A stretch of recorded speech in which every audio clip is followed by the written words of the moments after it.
Komið sæl, Anna Helga heiti ég og hér ætla ég að fjalla ályktunartölfræði fyrir talnabreytur í R.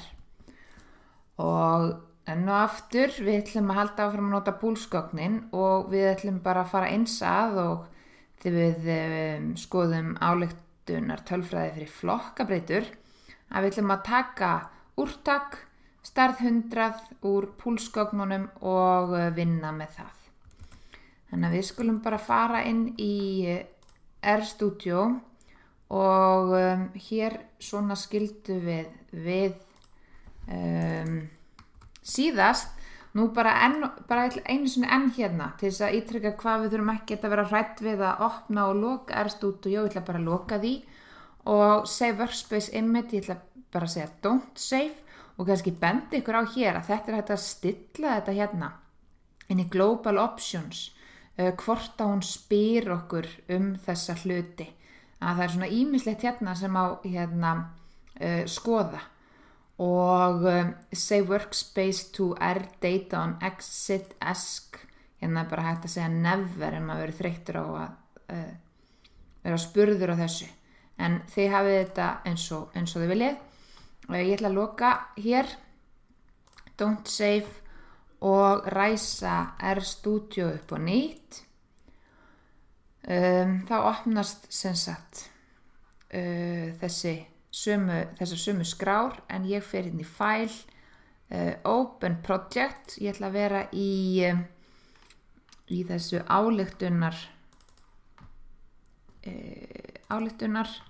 ályktunar.pro open svona.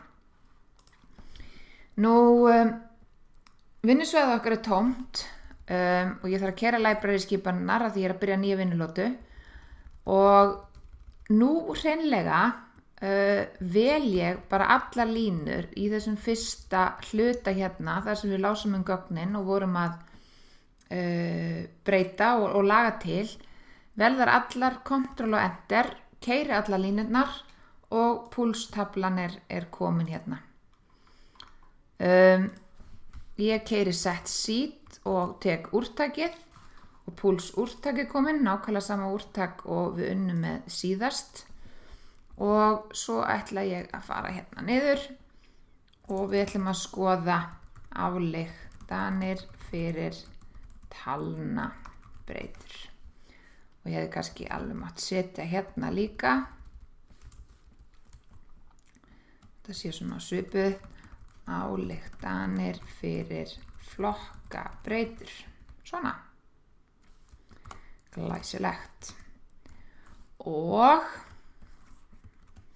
byrjum á að það svona algengastu tilgátuprófin sem við gerum sem snúa að talnabreytum að það að við erum að kanna tilgátur fyrir meðaltal þýðis en eins og við sjáum á eftir að áður en við sem sagt getum tekið ákvörðun hvers konar tilgátupróf við gerum þegar við erum að bera saman meðaltöl tveggja þýða þá þurfum við að skoða hvort að breytileikin í þýðunum hvort að sé svona í lagi að gera ráð fyrir að hann sé svipaður og það ekki einskiptin sem við viljum gera tilgátupróf fyrir dreifni þannig ég ætla að byrja bara á að fjalla aðeins ályktanir dreifni í 2 þýðum og svo fleiri en 2 þýðum og svo skoðum við meðaltölin hér á eftir. Þannig að við ætlum að kanna tilgátur á eftirfarandi formi. 0 tilgátan við erum sett með 2 þýði og við erum að skoða einhvern eiginleika í þýðunum og þessi eiginleiki sem við erum að skoða þetta er talnabreyta. Ég veit ekki ef við tökum bara eitthvað dæmur púlsgögnunum, við getum verið að skoða breytuna fyrri púls, hvort að breytileikin í fyrra púlsi frábrugðin hjá konum og körlum eða í nemendum í stæ, nemendum í LAN eða hvaða nú Þannig að 2 þýði og 1 eiginleiki sem við erum að skoða. Þannig að tilgáturnar líta svona út.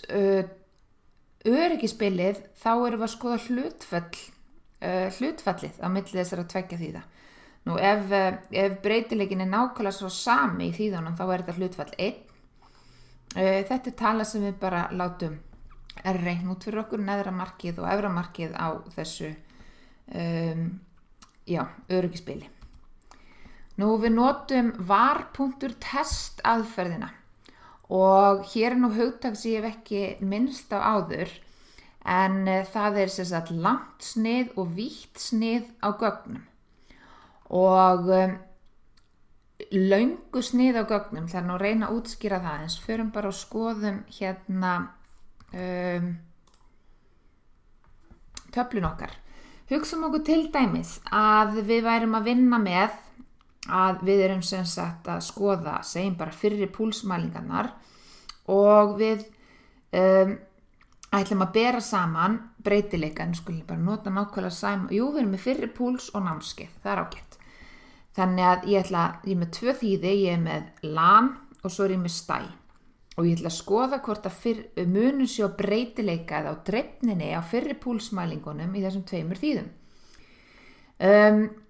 Ég er hér með breytun á fyrri púls og svo er ég með aðra breytu hérna sem heitir námskeið. Hún er hér námskeið. Þannig að ég er með eina breytu sem segir til í hvaða flokki þessi einstaklingur tilheyrir og svo er ég með mælinguna á eiginleikanum. Þetta hér er svokallað langt snið, þannig að ég er með flokkabreytu sem segir til hópinn og talnabreytuna sem inniheldur alla mælingarnar. Þetta er sem sagt langt snið. Ef við værum með vítt snið, gögn á víðu sniði, akkurat í þessu tilfelli, að þá værum við með í einum dálki fyrri púlsmælingar fyrir stænemendur og í öðrum dálki fyrri púlsmælingar fyrir LAN-nemendur. Það væri sem sagt lengdin á þessum hérna dálki, hún væri sem sagt helmingi styttri og við værum ekki með þessa námskeiðsbreytu hérna. Heldur væri við alltaf með sagt, fyrri púls LAN, fyrri púls STÆ og það væri þá vítt snið. En þetta er langt snið sem við höfum hér og þegar við mötum aðferðina var.test og við sjáum svo seinna meira að við notum þennan rittátt við fleiri prófum, að þá setjum við fyrst breytuna, talnabreytuna sem við erum að skoða, svo höfum við tilda á milli og flokkabreytuna sem segir til í hvorum hópnum þessi og hinn mælingin tilheyrir. Þannig að þetta er tilda hérna á milli. Ef við værum með þetta á víðusniði að þá væri komma hérna á milli. Þá myndi vera fyrri púls LAN, komma, fyrri púls STÆ.